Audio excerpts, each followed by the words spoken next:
ডেঙ্গুতে মৃত্যু ও আক্রান্তের সংখ্যা ক্রমান্বয়ে বাড়ছে।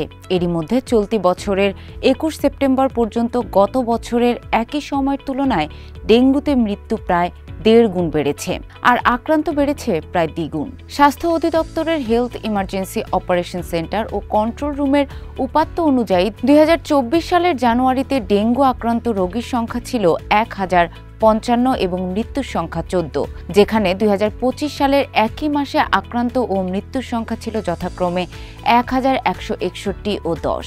গত ও চলতি বছর ফেব্রুয়ারিতে ডেঙ্গুতে মৃত্যুর সংখ্যা একই থাকলেও এবছর আক্রান্ত ৩ জন বেশি। ওই মাসে ডেঙ্গু আক্রান্ত ছিল যথাক্রমে ৩৩৯ ও ৩৭৪ জন। তবে ২০২৫ সালের মার্চে কেউ মারা না গেলেও ২০২৪ সালে ৫ জনের মৃত্যু হয়। ২০২৪ ও ২০২৫ সালের একই মাসে আক্রান্তের সংখ্যা ছিল যথাক্রমে ৩১১ ও ৩৩৬। চলতি বছর মে মাসে আক্রান্তের সংখ্যা ২০২৪ সালের একই মাসের প্রায় ৩ গুণ। এ সময় আক্রান্তের সংখ্যা ছিল যথাক্রমে ১,৭৭৩ ও ৬৪৪। তবে ওই মাসে মৃত্যুর সংখ্যা ২০২৪ সালে ১২ জন হলেও ২০২৫ সালে তা ৯ জন কমে ৩ জনে দাঁড়ায়। এবছর ডেঙ্গুর প্রকোপ যে বিগত সময়ের তুলনায় বাড়বে তা বিভিন্ন সমীক্ষায় আগেই অনুমান করা হলেও সরকার কিংবা সংশ্লিষ্ট কর্তৃপক্ষ প্রতিরোধের ব্যবস্থা নেয়নি বলে জানিয়েছেন জনস্বাস্থ্য বিশেষজ্ঞ ডাক্তার লেনিন চৌধুরী।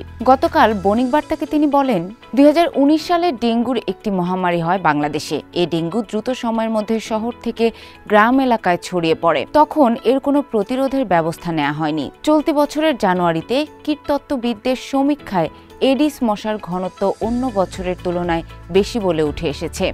আমাদের প্রত্যাশা ছিল সেসব সমীক্ষা অনুযায়ী ডেঙ্গু প্রতিরোধে উল্লেখযোগ্য ব্যবস্থা নেওয়া হবে। এডিস মশার প্রজনন স্থান ধ্বংস করা, কার্যকর মশার ওষুধ ছিটানো, তরুণ তরুণীদের টিকার ব্যবস্থা করা এবং গ্রাম এলাকায় বিনামূল্যে টিকার ব্যবস্থা করা সহ বিভিন্ন ব্যবস্থা নেওয়া হবে, কিন্তু এর কোনোটিই করা হয়নি। স্থানীয় সরকার মন্ত্রণালয় সংস্থাগুলো তেমন কোনো কাজ করেনি বলা যায়। এ মশা প্রতিরোধের কোনো পরিকল্পনা বা বাস্তবায়ন কোনোটাই হয়নি। সিটি কর্পোরেশন ও স্থানীয় সরকার প্রকল্পগুলো নিষ্ক্রিয় হয়ে গেছে। অর্থাৎ আগে থেকে জানার পরও প্রতিরোধের ব্যবস্থা না করায় চলতি বছর ডেঙ্গু এমন আকার ধারণ করছে। এ অভিযোগের বিষয়ে জানতে অন্তর্বর্তী সরকারের স্বাস্থ্য উপদেষ্টা নূরজাহান বেগমকে একাধিকবার ফোন করা হলেও তিনি ধরেননি। এদিকে আক্রান্তের হার বেড়ে যাওয়ায় হাসপাতালগুলোয় অতিরিক্ত রোগীর চাপ দেখা দিয়েছে।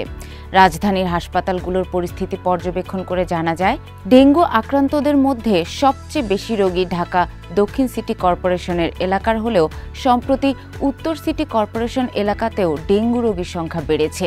ঢাকার সরকারি হাসপাতালগুলোর মধ্যে ১৯ সেপ্টেম্বর সকাল ৮টা পর্যন্ত শতাধিক রোগী চিকিৎসাধীন ছিল ৫টি হাসপাতালে। এগুলো হচ্ছে ঢাকা মেডিকেল কলেজ হাসপাতাল, স্যার সলিমুল্লাহ মেডিকেল কলেজ ও মিটফোর্ড হাসপাতাল, শহীদ সোহরাওয়ার্দী মেডিকেল কলেজ হাসপাতাল, সম্মিলিত সামরিক হাসপাতাল, ডিএনসিসি ডেডিকেটেড কোভিড-১৯ হাসপাতাল, মুগদা মেডিকেল কলেজ হাসপাতাল ও কুর্মিটোলা জেনারেল হাসপাতাল।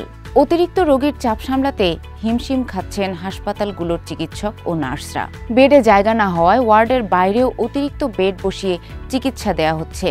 ঢাকা মেডিকেল কলেজ হাসপাতালের চিকিৎসকরা জানান, এই মুহূর্তে শয্যার তুলনায় প্রায় দ্বিগুণ রোগী চিকিৎসাধীন। ১০ সেপ্টেম্বরের পর থেকে রোগী বাড়তে শুরু করে ঢাকা মেডিকেল কলেজ হাসপাতালে।